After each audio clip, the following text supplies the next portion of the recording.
दोस्तों नमस्कार। चलिए जानते हैं बिहार की ताजा खबरों को, लेकिन उससे पहले अगर आपने अभी तक इस चैनल को सब्सक्राइब नहीं किया तो सब्सक्राइब कर लें ताकि आपको बिहार की ताजा खबरें रोजाना मिलती रहे। सबसे पहली और बड़ी खबर, मुंगेर में प्रतिमा विसर्जन के दौरान फिर से माहौल बिगड़ा।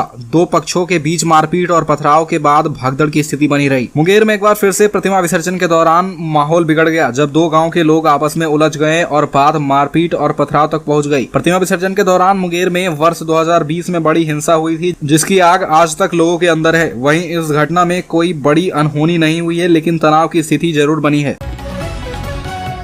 अगली खबर, मिड डे मील व क्रेच वर्कर ने वेतन वृद्धि समेत अन्य मांगों को लेकर शुक्रवार को शहर के पुराने बस अड्डे पर प्रधान कैलाश देवी की अध्यक्षता में धरना दिया। यहां से नारेबाजी करते हुए लघु सचिवालय पहुंची, जहां सांसद रमेश कौशिक के नाम ज्ञापन तहसीलदार अजय सैनी को सौंपा। इस दौरान आशा वर्कर की जिला प्रधान नीलम ने कहा कि एनएचएम मिड डे मील योजना, पीएम पोषण शक्ति योजना के लिए पर्याप्त बजट बढ़ाया जाए। आंगनबाड़ी, आशा, मिड डे मील, क्रेच कर्मियों के लिए न्यूनतम वेतन व सामाजिक सुरक्षा सुनिश्चित करवाई जाए।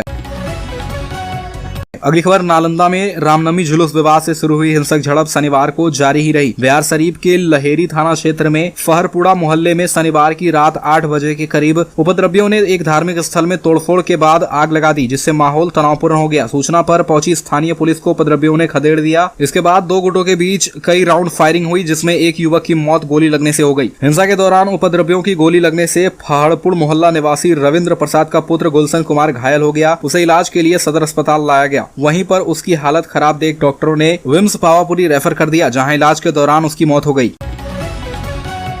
अगली खबर, कैमूर वन्य प्राणी अभ्यारण्य को टाइगर रिजर्व घोषित करने के लिए पहली बार ड्रोन से जंगली जानवरों का सर्वे किया जा रहा है। ड्रोन वैसे जगहों पर उड़ाया जा रहा है जहां पर ट्रैप कैमरा नहीं लगाया जा पा रहा है, और यह लगाने के लिए कोई गुंजाइश नहीं है। बारीकी से जानवरों की गिनती करने के लिए ड्रोन कैमरा का इस्तेमाल किया जा रहा है। पर्यावरण, वन एवं जलवायु परिवर्तन विभाग की तरफ से बड़े स्तर पर जानवरों का सर्वे चल रहा है। 1800 वर्ग किलोमीटर में फैले जंगलों में चप्पे चप्पे पर ट्रैप कैमरा लगाया गया है। कैमूर अभ्यारण्य में तेंदुआ, हिरन, भालू, चीतल, घोड़पराज सहित विभिन्न तरह के जंगली जानवर पाए जाते हैं। किस जानवर की संख्या अधिक है, लुप्त होने की कगार पर कौन सा जानवर है, शाकाहारी और मांसाहारी जानवर कितने हैं, सर्वे रिपोर्ट में यह सब शामिल किया जाएगा। अगली खबर, केंद्रीय गृह मंत्री अमित शाह 2 दिनों के बिहार दौरे पर पटना पहुंच गए हैं। पटना एयरपोर्ट पर प्रदेश बीजेपी अध्यक्ष सम्राट चौधरी ने उनका स्वागत किया। केंद्रीय मंत्री गिरिराज सिंह, रविशंकर प्रसाद, विजय सिन्हा, राममोहन सिंह सहित कई नेता एयरपोर्ट पर मौजूद रहे। एयरपोर्ट पर जय श्री राम के नारे लगे। एयरपोर्ट से निकलकर अमित शाह होटल मौर्या पहुंचे हैं। अमित शाह का होने वाला सासाराम दौरा स्थगित कर दिया गया है। जिले में रामनवमी पर हुई हिंसा के बाद धारा 144 लगाई गई है, जिसकी वजह से गृह मंत्री का दौरा रद्द कर दिया गया है। अगली खबर, सासाराम में धारा 144 को लेकर उहापोह की स्थिति बनी रही। धारा 144 की वजह से बीजेपी को केंद्रीय गृह मंत्री अमित शाह का 2 अप्रैल का कार्यक्रम कैंसिल करना पड़ा। इधर रोहतास के डीएम धर्मेंद्र कुमार ने कहा कि जिले में कहीं भी धारा 144 लगाने का आदेश नहीं दिया गया है। एक वीडियो सामने आया था, जांच करने पर पता चला कि लोगों को हटाने के मकसद से पुलिसकर्मी ने अनाउंसमेंट कर धारा 144 लगने की बात कही थी। इस पर राजनीति भी तेज हो गई है। मामले को लेकर भाजपा ने बिहार सरकार पर हमला बोला है। पार्टी के प्रदेश अध्यक्ष सम्राट चौधरी ने कहा कि नीतीश कुमार तो पलटी मारने वाले लोग हैं, यह तो कभी भी पलटी मार जाएंगे।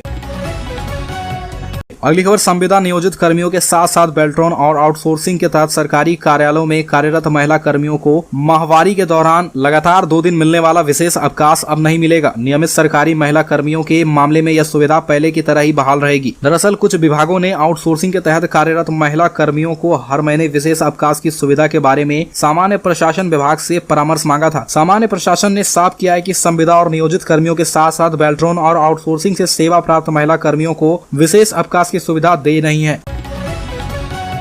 अगली खबर, नीतीश कुमार ने कहा उपद्रवियों को नहीं बख्शेंगे। सासाराम, नालंदा, गया और भागलपुर में रामनवमी पर शोभा यात्रा के दौरान हिंसक झड़प हुई। इन चारों जिलों में 2 पक्षों के बीच तनाव की स्थिति बन गई। हालांकि शनिवार को माहौल शांत है, लेकिन अब इस पर सियासत शुरू हो गई है। राजद ने बीजेपी पर बिहार में दंगा फैलाने का आरोप लगाया है। वहीं सीएम नीतीश कुमार ने कहा कि उपद्रवियों को बख्शा नहीं जाएगा। भाजपा ने इसे गृह मंत्री अमित शाह का सासाराम दौरा रद्द करने की साजिश बताया है।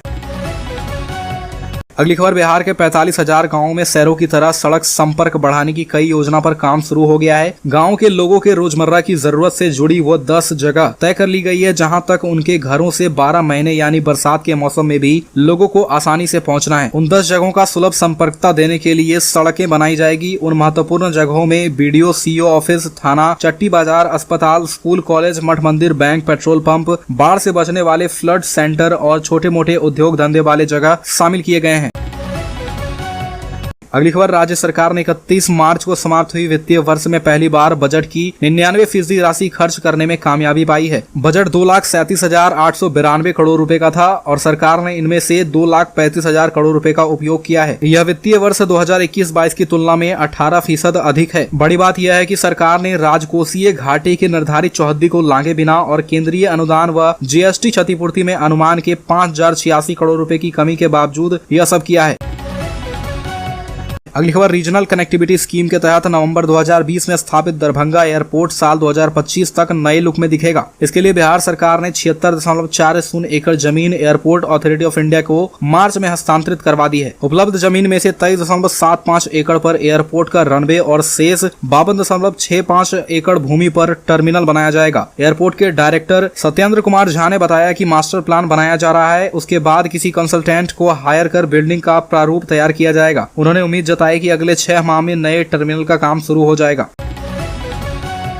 अगली खबर, बिहार बोर्ड के 10वीं की परीक्षा का परिणाम शुक्रवार को जारी कर दिया गया। एक तरफ जहां परीक्षा के परिणाम की घोषणा होने के बाद जिले में जहां सफल छात्र छात्राओं और उनके परिजनों के बीच उत्साह और हर्ष का माहौल था, वहीं दूसरी तरफ कटिहार का एक परिवार ऐसा भी था जहां एक छात्रा ने मैट्रिक परीक्षा में असफल होने के बाद मौत को गले लगाना बेहतर समझा और इसके लिए उसने अपने घर में रखा फसल में छिड़काव करने वाला जहर नैनो यूरिया की बोतल ही गटक ली। परिजनों के द्वारा त्वरित इलाज के लिए सदर अस्पताल लाया गया, जहाँ डॉक्टर ने काफी जद्दोजहद के बाद छात्र की जान को बचा लिया। अगली खबर, ऑटोमेटिक ड्राइविंग टेस्ट ट्रैक को लेकर बिहार औद्योगिक क्षेत्र विकास प्राधिकार और परिवहन विभाग के बीच ही सीधी टक्कर हो गई। इसके कारण ड्राइविंग टेस्ट ट्रैक न सिर्फ ट्रैक से उतर गए हैं बल्कि दोनों विभाग की लड़ाई में 2000 लोगों के ड्राइविंग लाइसेंस भी फंस गए हैं। बियाड़ा ने औद्योगिक क्षेत्र स्थित जमीन को कब्जे में लेते हुए विभाग की टेस्टिंग ट्रैक कार्यालय में भी ताला जड़ दिया है। दरअसल परिवहन विभाग ने 60 लाख खर्च कर ऑटोमेटिक ड्राइविंग टेस्ट ट्रैक बनाया था। 3 एकड़ में फैले इस कैंपस में ड्राइविंग लाइसेंस लेने के लिए टेस्टिंग होती थी। हर दिन तकरीबन 150 से 200 लोग का टेस्ट होता था, लेकिन बियाड़ा ने यह कहते हुए जमीन का आवंटन रद्द कर दिया कि औद्योगिक विकास के मद्देनजर ली गई यह जमीन वर्षों से खाली है।